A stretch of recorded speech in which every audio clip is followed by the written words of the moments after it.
So could you help us understand your perspective? And we talked about this before, and I love your response to it. Is, why do you think more minorities do not own real estate? Yeah. So, so I give you a story. As you can see, there's a theme with stories. All right. So I think a lot of times, okay, so based on observation, typically it's a barrier or something that seems insurmountable to you to be able to get to. The reason why, some make perfect sense and some make no sense whatsoever. If we use Austin, for example, I'm asking young professionals, oh, by the way, who make $80,000, $90,000, et cetera. I'm like, hey, you want to buy a house in Austin? No, I don't think I want to live here. I'm like, why not? That's not enough black people here. Okay. You don't have to live here. You can buy a house and you can leave. What's that got to do with anything? Hear that answer, right? Hey, you want to buy a house here? Yeah. No, it's too. I can't afford it. Have you looked? Nah. Oh, so you don't know what you can and cannot afford? Mm-mm. Oh, so you're not even going to look? No. Oh, okay. Do you see the equity and everything that's being built around it? Yeah. You see all the companies moving into Austin? Yeah. You don't want to buy a house? No. Oh, okay. So the thing to think about is every one of us, based on if we're very in tune and self-aware, make rational and irrational decisions. As I'm listening to the individuals who look like me, the decisions seem to be irrational, but everybody makes irrational decisions depending on their emotional state at the time. So then you begin to look at, okay, so now I'm looking at a system. So if I take a step back and I just look at statistics, statistically, if I apply for, Tiina and I apply for the loan, we have the same credit score, I'm going to get a higher rate of interest than she is. Unfortunately, that's just the case. Yeah. The likelihood of me being rejected is higher. Unfortunately, that's just the case. If I go to a neighborhood and there are 15% or more of black people in said neighborhood, the appreciable value of the property goes down. That just unfortunately has to be, it's just a part of the system, unfortunately, right?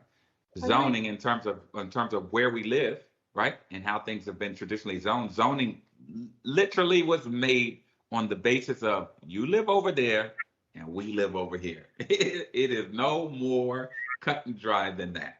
So then you begin to see how we're segmented in cities. So now my viewpoint of where my folks live and other people, that can seem out of reach because literally it's across town more often than not. So when you begin to put those things and you factor all those things in, you know what I mean? Why would I think that this is something that I could potentially do? Now, there are a lot of people who do because they purchase homes, which is excellent. But I'll give you even context. I went and I was looking through a photo album at my grandmother's house. My grandmother passed away. I'm looking through a photo album and I'm seeing my uncle had wrote something about my grandparents' first house. And he said something like, it was in the area of the well-to-do and something African Americans. But that wasn't the term, but that's just what I'm using. So funny enough, I'm going through a photo album and I see the ad for housing in that area, which was in DC, that literally said in the such and such area for African Americans. And I was like, whoa, I didn't even connect the two, but they designated this area, be like, oh, if you want to be amongst the individuals who are working and doing what they need to do, this is your area to live in, i.e. going back to the zoning context. Mm-hmm. So now you got all of these contexts, and then that on top of my thought process with money. What did my parents do with money? Did I see them handle money well? Maybe I did, maybe I did not. Did I see my father handle money well? Maybe I did, maybe I did not. Did he see his father or grandfather handle it well? And did I see those things? How have I seen that context of that conversation with money happen? Most people did not and do not, based on the things that we've interviewed, right? So now you begin to add all of these factors in. Even me communicating it to you right now, I'm like, if I were to write that in a book and then be like, go do it, I'd be like, hell no, I'm not doing it. You know what I mean? And this is just me talking to you right now. All right, then what? It's going to take, you see all this stuff? And a lot of times those things or those factors don't get communicated to us culturally, but when they do, even when you think about the narrative that gets told for homeownership, when we talk about the homeownership gap currently in the news, it seems like something I'm not going to be able to do, right? And that's why we have to be extremely conscious about the narrative that we tell ourselves about various things. And it's okay to be aware of said story, but the narrative does not have to be the same. It could be whatever I create.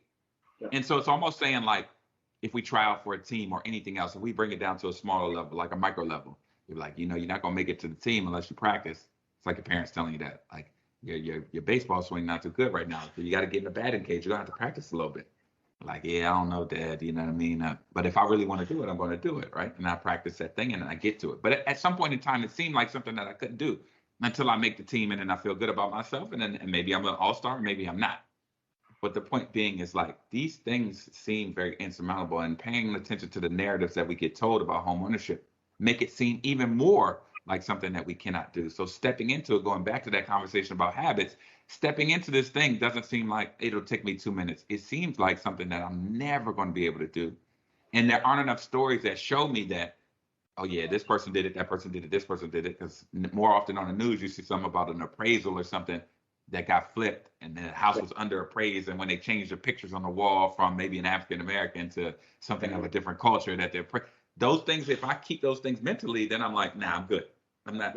That's not the thing I want to do. And the apartment thing seems more flexible to me. It's like, well, I can move and I can do whatever I want in an apartment. So that's not so bad. And that does take 2 minutes, right? I find a place, I fill out the thing, and I'm in. I can typically do it online, and I'm in there. Super easy, and I don't have to do too much. And so I think when you start putting all those things in, it could lead to a story that seems like one that you can't get to. And I think that's been currently, but if we go back historically, there's been some other barriers, you know what I mean? Racial covenants, you know what I mean? Or you know what I mean? Literally redlining, you know what I mean? And these things are still baked into the system, but it was a little bit more blatant. And then we have you know what I mean? The Housing Act of 1968, and still things are extremely wide. So if I follow that narrative, I'm like, oh, this is going to be tough. It's going to be tough. And would you mind actually, for anybody who could be listening who doesn't know like the details about these, like the redlining, the Act of 1916, could you just unpack that a little bit more? Sure. So redlining was essentially banks saying, based on zoning, so we go, you can put those two hand in hand. They were like, in this zone, we're not going to lend to people in this zone. So literally, we're going to outline an area, and we're not going to we're not going to give people loans in that area because it seems like something that's not viable, and we're not going to get a return on their investment. So it's cloaked under the guise of money, right? So that's like, oh no, well, the likelihood that they pay this loan back is low. We're not willing to put that risk. So we're only going to loan in this area. And in this area is where we'll apply loans. And if anybody asks for a loan in this area, per the zip code, address, et cetera, we won't give them one. Okay. Or now your area is not too good. You know what I mean? I don't know if we're willing to invest in that the whole time I've zoned that area in that way. And because I've zoned it in that way, the amount of money, the investment, the dollars that get put into that zone become limited. And so now this area becomes downtrodden, et cetera. And then the irony of that is then we have things like opportunity zones now where they're like, we should reinvest in those areas. Well, the irony is you zoned it, and the reason it's like that is because you made it that way, right? And so now you're like, oh, we want to put money into that area. It's just irony, and it's interesting, but that's the psychology of human beings. So when I talk about the Housing Act of 1968, that was essentially saying, hey, you can't discriminate based on, you can't have racial confidence, you can't, you can't discriminate on an individual based on their color, et cetera. But unfortunately, now those things, as many have mentioned, now they're not blatantly in the system. But when you have something in the system for 40, 50, 60 years, an act, a law, doesn't immediately erase it. It just doesn't. Because the nature of a human is just to either find a different way or let's go back to the law of least effort. Essentially, we do things that require the least effort because it's a means of survival. If I'm doing anything and I'm looking at two options and I say one thing is tougher, one thing is easier, which one is easier? Well, we've been doing it this way for this period of time. That's easier. I'm just going to find a way to keep doing it this way. Or now I have to really look at the details, see what I've been doing incorrectly, make the thing more level. That's a little bit more difficult. I don't know if I really want to apply that same effort. So those are the context of the zoning thing, the Housing Act of 1968. And there's racial covenant. So what a racial covenant was essentially is neighborhoods would say people of color can't live here, and they would create a contract internally because that was under the guise that it'll impact the value of the home. And so they used to do that illegally. But if you look currently, there's a lot of neighborhoods that they're segregated. But why? I can base it on history, but why is it segregated? And why do people feel a certain way when another culture tends to move in? I can't give you that answer because I don't know them, but the historical context is there. Yeah.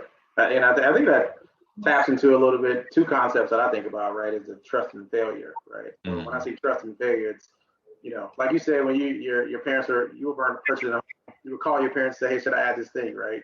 Yeah. That's trust. You find a source that you trust, right, through that process to have those conversations with.